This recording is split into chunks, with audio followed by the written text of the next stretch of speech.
Hi guys, so modern day parenting is actually characterized with a lot of problems, and one of them is screen addiction. Like any other addiction, it is not easy to break free, but I am going to talk about how it affects your child and definitely how to break free from this kind of addiction. Of course, when I tell someone to reduce their screen time for their babies, most parents do not understand why I will be telling them that and their child is there singing those Cocomelon songs, you know them. The crazy repetition actually alters or impairs creativity. That's the first thing. It also impairs cognitive development, creative thinking, creative skills, emotional development, social skills, because your child is not playing. There's also the effect of physical development, whereby childhood obesity is on the rise because of too much screen. Screen addiction has also been associated with sleep disturbances, and this brings about mental disorders, anxiety. We also have the positive aspect of screens and technology for childhood development, but at younger ages we need to reduce and limit screen exposures as much as we can. I'm going to share some of the guidelines for screen time for children of different ages for you to understand how to actually use this, because children are still using the technology whether we like it or not. When they go to school,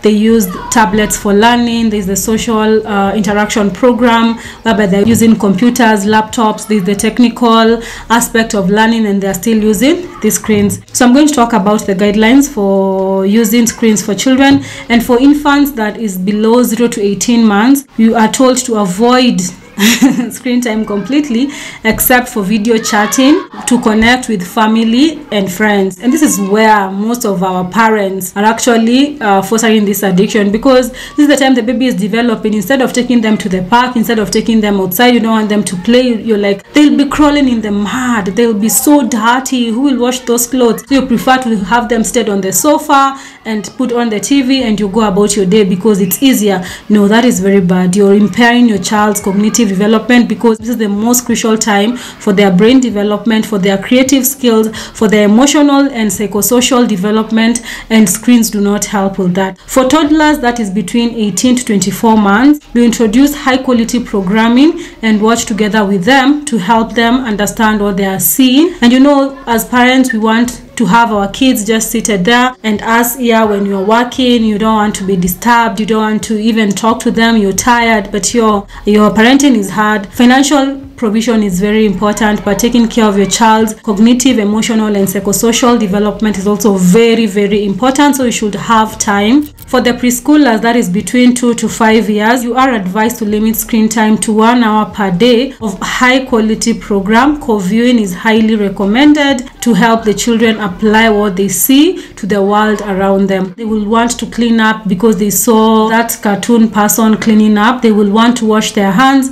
because that cartoon person said before you eat your meals, you wash your hands. And for school age children that is 6 years and above, consistently limit screen time and ensure it does not interfere with their sleep, physical activity, and other essential behavior. They're not interfering with maybe doing other activities like maybe homeworks. So there are alternatives to screens, and this is how you can break free from that addiction if your child is already addicted. So the first thing is, of course, encourage outdoor play. If you live in a flat and you don't have a playing area, you can intentionally plan for play dates. And again, when you go for these play dates, start playing with your neighbors, because kids learn best when they are seeing you doing that thing. To improve physical health, to improve social skills, interaction, emotional development. You can also cultivate a reading culture, like buying them physical books, encouraging them to read with them. If you're not reading, they'll have no interest in reading and they will not want to. Again, buy books and tell them it is theirs. You can start with the kids' Bible, then you start with maybe storybooks and such things. And you can also do family times, like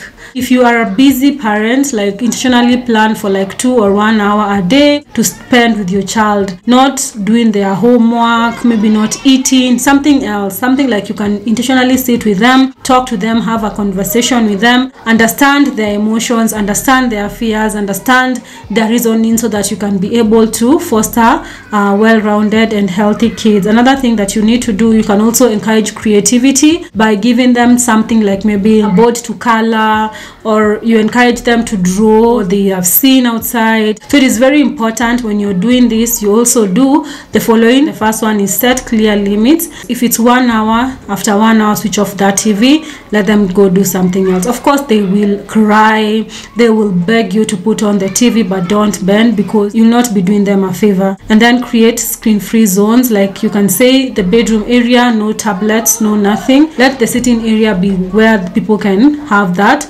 but again, it depends on your house, so just plan with your house in mind. And of course, you can also engage in alternative activities. You can buy them blocks, let them try and build if they've been watching the blogs, if they have learned something, and also monitor the content that the kids are watching. Let it be a bit educative, let it be a bit interactive, let it not just be zombifying kind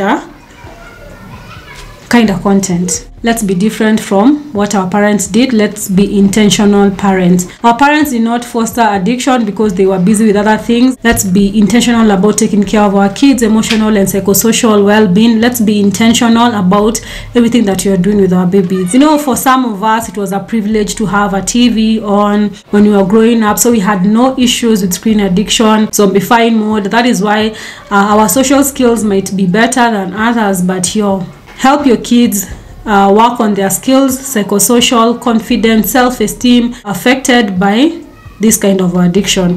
When their kids are playing outside, they're being socially interactive, they're being confident, you're creating self-esteem, self-awareness, their communication skills are developing better, they'll be better humans in the near future. So thank you so much for watching. Until next time, make sure that you watch this playlist next on child nutrition and health, and you'll learn more about your child's nutrition, and let's meet there. So until next time, bye.